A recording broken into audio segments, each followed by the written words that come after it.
Bismillahirrahmanirrahim. Dear students, Assalamu alaikum. Today I will discuss a topic with you. Its title is Pakistan and Afghanistan cross-border relations and also media relations between them. First I will discuss with you the relations overview between these two countries, and then later I will talk about the media relations between them. Pakistan and Afghanistan have a history spanning the war against the Soviet Union in the 1980s and through the emergence of the Taliban in the 1990s. Pakistan military doctrine, which calls for a need to ensure strategic depth in Afghanistan, have led to Pakistani interference in Afghan politics, to its support for the Taliban, and at times to actions that antagonize the Karzai government. Afghanistan has at times also interfered in Pakistani politics and has been accused of having supported Baloch separatism in Balochistan. And Pakistan also feels that Afghanistan's refusals to recognize the Durand Line as the official international border between the two countries. And this border has indirectly stimulated Pashtun nationalism in Pakistan border region. The Pashtun leaders on both sides of the border do not recognize the Durand Line because it separates Afghanistan's large ethnic Pashtun population, which is around about 40%, from the 25 million Pashtun in Pakistan. The border issue is a concern for Pakistan with its history of Pashtun nationalism and separatist movements. The relations between the Pashto people in Afghanistan and especially in KPK are very strong, and the Pashtuns have always crisscrossed the border to seek sanctuary whenever they faced threats in their home country. In Pakistan, however, there is a tendency to look upon Afghanistan with suspicion and is a tool to counter India, and not as a neighboring country with a population whose suffering can in part to be blamed on Pakistan. And in general, Pakistani media mainly concentrate on the presence of the United States troops and in Afghanistan. Major political developments and do not focus on the plight of the Afghan people. Afghanistan's problems with the extremism are generally ignored by them, and journalists rarely cross the border to this neighboring country to investigate and report. There is no presence of Pakistani correspondents in Kabul, which is the capital of Afghanistan. Media houses do not spend money on letting journalists go there. Instead, they get news from international news agencies. The same is true for the Afghan media. They don't have any reporters in Pakistan, but they rely on a few Pakistani reporters in Peshawar. They work as a stranger, like Rahimullah Khan Yusufzai, who is the chief editor of the news in Peshawar.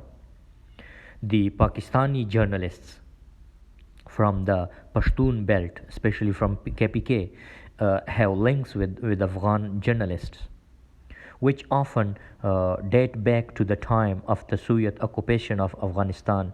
According to Rahimullah Yusufzai, there are exchanges, but it is not very frequent between Afghanistan and Pakistani journalists. There have been joint workshops, joint trainings between Pashtun journalists from both countries.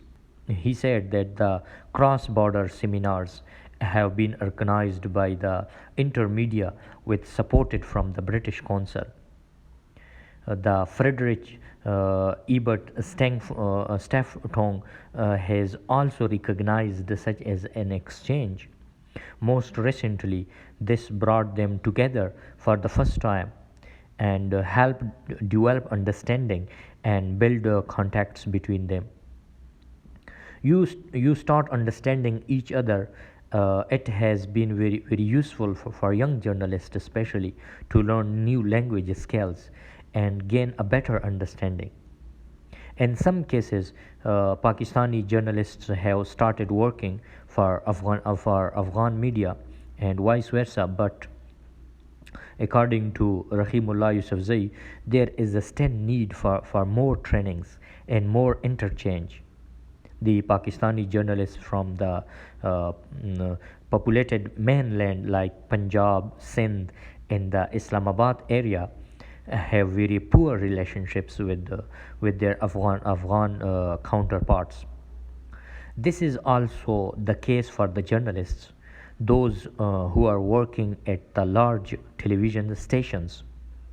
According to Henning Effner from the Friedrich Ebert Stiftung, it's an organization whose the mainstream non-Pashtun Pakistani media representatives need to establish relations with their Afghan counterparts.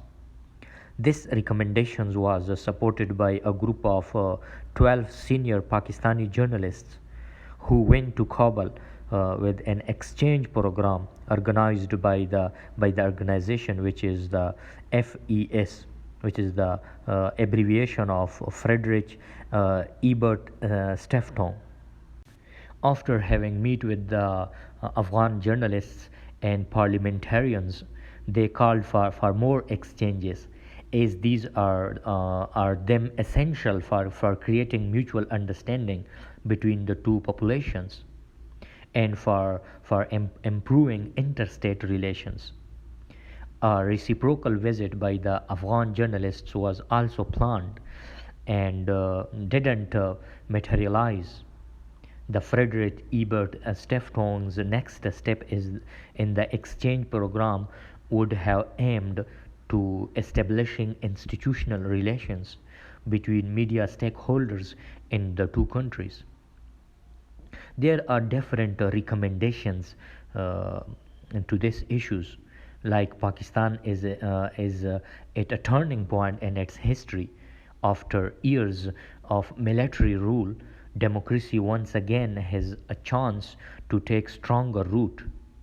Unlike previously unsuccessful transitions to democracy, this transition is characterized by the presence of a new liberalized and free mass media. This can prove to make crucial positive differences, having had a significant role in the fall of the military rule in the resolution of the judicial crisis. Pakistani journalists have demonstrated an unprecedented ability to act as a catalyst in civil society efforts to strengthen democracy. The media have indeed become one of the positive signs indicating a possible better future for the Pakistani state and citizens. The country's troubled economy has, however, affected the Pakistani media sector during this present critical period in which state institutions are unstable and threatened by prevailing political conflicts and extremist insurgencies.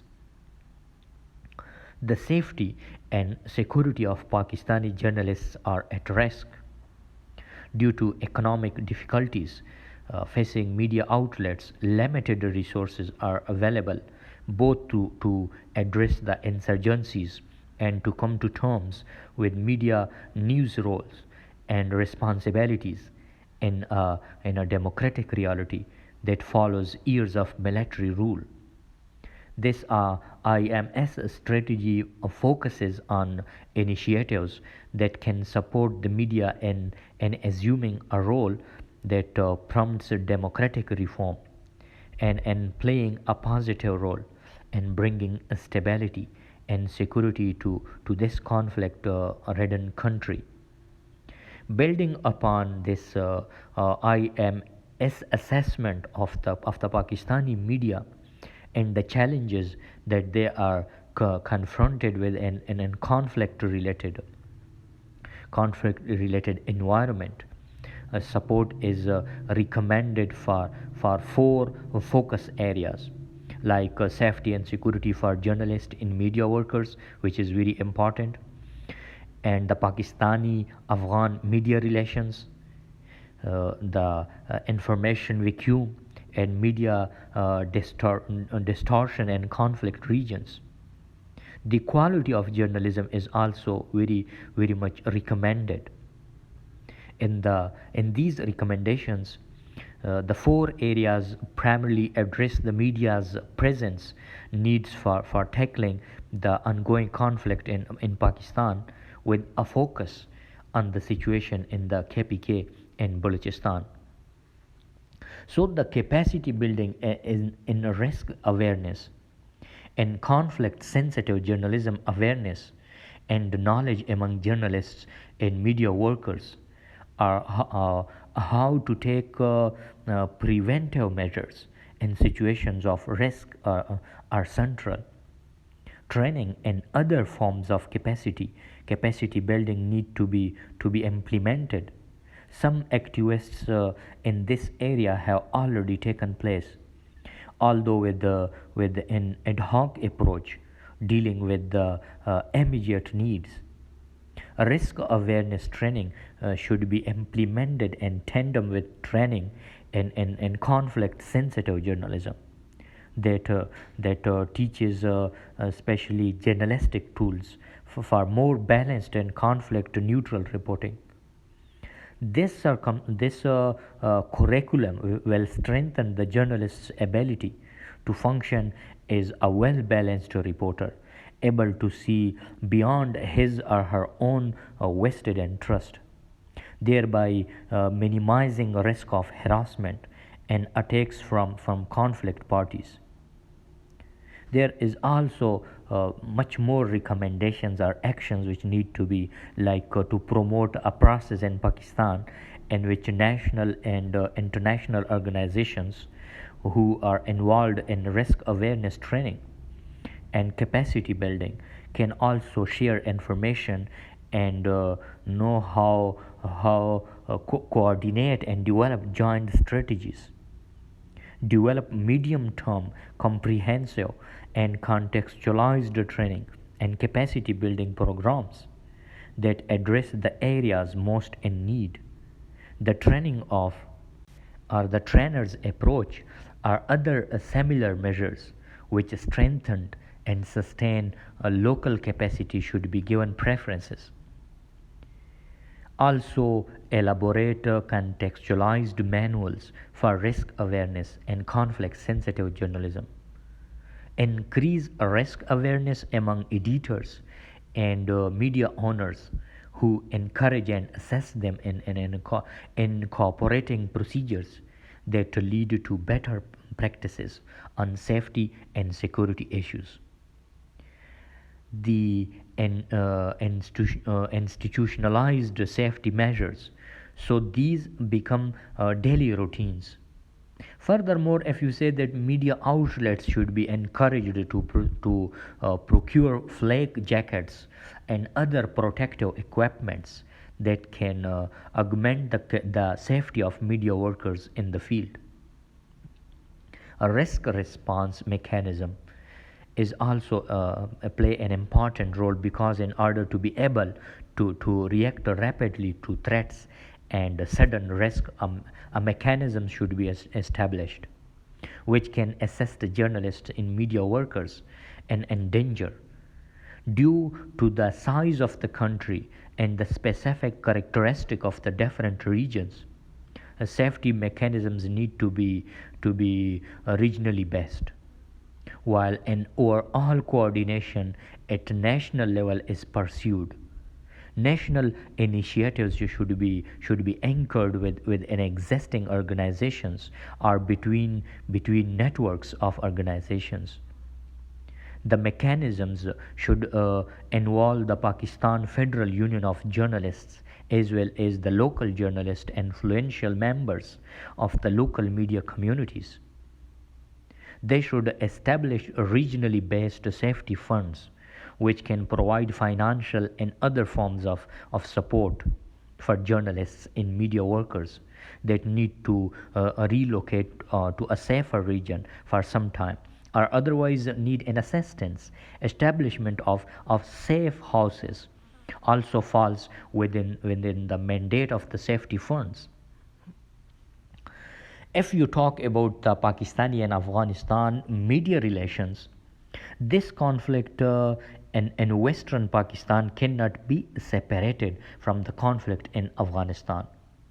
Pakistani security considerations and unresolved border issues